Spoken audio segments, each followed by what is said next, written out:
नमस्ते दोस्तों, आज मैं फिर आपके सामने लाइव आई हूँ। पहले तो मैं इस बात के लिए शुक्रिया अदा करना चाहूँगी कि आप मेरे चैनल को लाइक और सब्सक्राइब कर रहे हैं। और मैं ये बताना चाहूँगी, आज मैं एक फाइनेंस के बारे में बताना चाहूँगी जो आरबीआई ने गवर्न किया है। अक्टूबर से बचत खाते में रख सकेंगे सिर्फ इतनी रकम। आरबीआई ने मिनिमम बैलेंस को लेकर जारी किया नया नियम, बैंक अकाउंट का मिनिमम लिमिट। अगर हम ये देखते हैं कि आज के डिजिटल युग में बैंक खाते हमारे आर्थिक जीवन के एक महत्वपूर्ण हिस्सा बन गए हैं। हम अपने पैसों को सुरक्षित रखने और लेन देन के लिए बैंक खातों पर निर्भर है। आपको ये बताना चाहती हूँ कि लेकिन क्या आप ये जानते हैं कि आपके बैंक खाते में कितना पैसा रखना सही है और इसके जुड़े नियम क्या है? आइए इस विषय पर थोड़ा सा चर्चा करते हैं। बैंक खाते में पैसा रखने की सीमा पहले मैं ये बताना चाहूँगी। देखिए, भारतीय रिजर्व बैंक आरबीआई ने बैंक खातों में पैसे जमा करने और निकालने की कुछ सीमाएं निर्धारित की है। अगर आप इन सीमाओं से अधिक लेन देन करते हैं तो आपको कुछ नियमों का पालन करना पड़ सकता है। महत्वपूर्ण सूचनाएं, 10 लाख रुपए की महत्वपूर्ण सीमाएं। अगर आप अपने बचत खाते में 1 साल से 10 लाख रुपए या उससे अधिक जमा करते हैं तो निम्नलिखित बातों का ध्यान रखना चाहिए। पहला, हमें बैंक को टैक्स की जानकारी देखना चाहिए। टैक्स जानकारी साझा करना चाहिए। आपको अपने टैक्स की जानकारी बैंक के साथ साझा करनी होगी। दूसरा, बैंक के द्वारा जांच कराना चाहिए। अगर बैंक अपने खाते जांच कर सकता है और विस्तृत जानकारी मांग सकता है तो। तीसरा, आयकर विभाग को नोटिस। आयकर विभाग जो होता है वो इनकम टैक्स रहता है। इनकम टैक्स को नोटिस हम देते हैं। आपको आयकर विभाग से नोटिस मिल सकता है जिसमें आपसे अतिरिक्त जानकारी मांगा जा सकता है। अगर हम ये देखते हैं टीडीएस टैक्स का नियम क्या होता है तो हम जानते हैं कि टीडीएस टैक्स का नियम हम कैसे फॉलो करते हैं। बैंक खाते में मिलने वाले ब्याज पर भी कुछ नियम लागू होते हैं। 4,000 रुपये से अधिक ब्याज अगर आपके बैंक खाते में एक साल में 4,000 रुपये से अधिक ब्याज जमा होती है तो टीडीएस लागू होगा। आपके बैंक खाते में 1 साल से 4,000 रुपये से अधिक ब्याज जमा होता है तो उस टीडीएस पर लागू होगा। Number 2, 10% TDS. 10 लाख रुपए से अधिक जमा राशि पर मिलने वाले ब्याज 10% टीडीएस काटा जाएगा।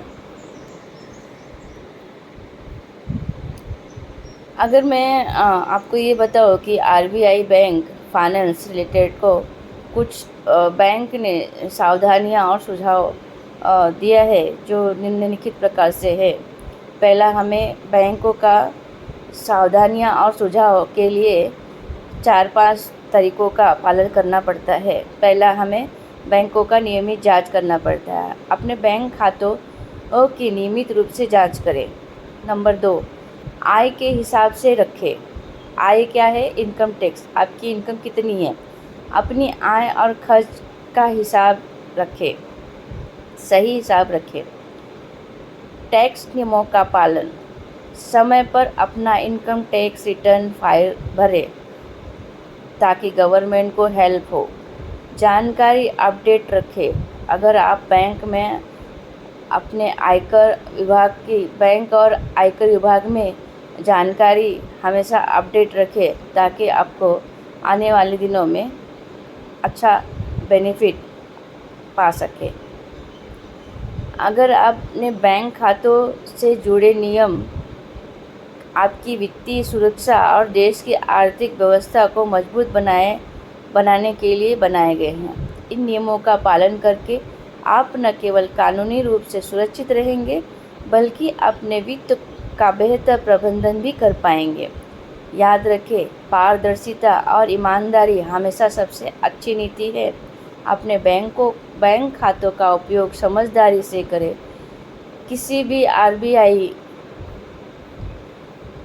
किसी भी फ्रॉड कॉल, जो स्पैम कॉल आते हैं, उसमें अगर आपको कोई कॉल आता है कि अपने बैंक के खातों का जानकारी दीजिए, तो ये बहुत ही गलत है। बैंक में अगर आप खाता खुद आपके खातों में अपडेट करते रहेंगे और समझदारी से उपयोग करेंगे तो आपको कभी भी तकलीफ़ नहीं आएंगे। आइए हम जानते हैं कि आरबीआई के नियम क्या है 2024 में। आरबीआई ने बैंक खातों के संबंध में कुछ नए नियम भी जानकारी किए हैं। खाता खोलने की स्वतंत्रता।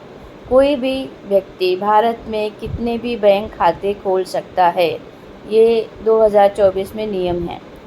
हिसाब रखना ज़रूरी है। आपको अपने सभी बैंक खातों का सही हिसाब रखना चाहिए। प्राथमिक खाता। एक खाते को प्राथमिक खाते के रूप में चुनें और उसका अधिक उपयोग करें। बड़े लेन देन पर ध्यान दें।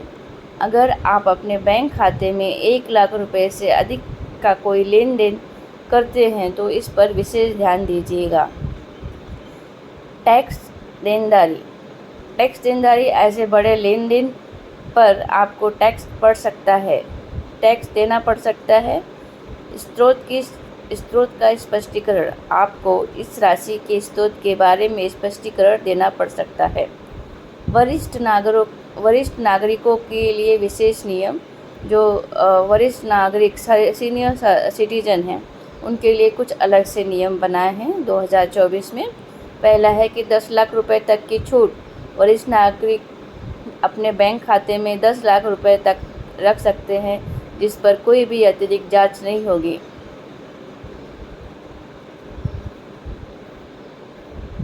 ये जो मैंने थोड़ा सा टीडीएस का और फाइनेंस का रिलेटेड सब कुछ मैंने आपको बताया है। बैंक लोन पे ध्यान दो, सीनियर सिटीजन के लिए क्या है, इनकम टैक्स क्या है। अगर आपको ऐसे ही कंटिन्यू ये इन्फॉर्मेशन चाहिए बैंक का, फाइनेंस का, एजुकेशन के बारे में, जो मैं प्रैक्टिकल नॉलेज और अपना ज्ञान जो है आप लोगों से शेयर करना चाहती हूँ। अगर आपको कुछ जानना है तो आप मुझे कमेंट बॉक्स में लिख सकते हैं। और मैं ये बताना चाहती हूँ कि अगर इनकम टैक्स और बैंक खाते और इनकम का जो भी कितना भी हिसाब बैंक में रखना चाहिए, ये संपूर्ण जानकारी आपको बैंक में, आपके बैंक के अकाउंट में रख सकते हैं। अगर आप कंटिन्यू रखते हैं बैंक के अकाउंट में इनकम टैक्स डिपार्टमेंट, आयकर विभाग को कंटिन्यू आप पारदर्शिता बनाए रखते हैं तो आपको अच्छा बेनिफिट मिल सकता है। और अगर मैं ये बोलना चाहती हूँ कि अगर आपने, हालांकि 2014 में जब भी बैंक आधार कार्ड आया था तो आधार कार्ड से ही बैंक अकाउंट लिंक होता है, तभी ये माना गया था कि एक बैंक अकाउंट में एक सेविंग अकाउंट होना चाहिए। लेकिन अभी 2024 में नए नियम आए हैं कि आप अनलिमिटेड बैंक अकाउंट ओपन कर सकते हो, लेकिन गवर्नमेंट के साथ पारदर्शिता रखिए और अपने आप को सुरक्षित रखिए। अपना जो बैंक का अकाउंट है उसको सुरक्षित रखिए और अपडेट करते रहिए समय समय पर। बैंक में जाके अपना KYC अपडेट करते रहिए। Thank you. अगर आपको ये मेरा RBI जो फाइनेंस से रिलेटेड अच्छी लगी है तो आप मुझे प्लीज़ लाइक और सब्सक्राइब करिए, और आने वाले दिनों में मैं इससे अच्छे वीडियो बनाऊंगी आपके लिए। धन्यवाद, और जानकारियाँ लेके आऊँगी।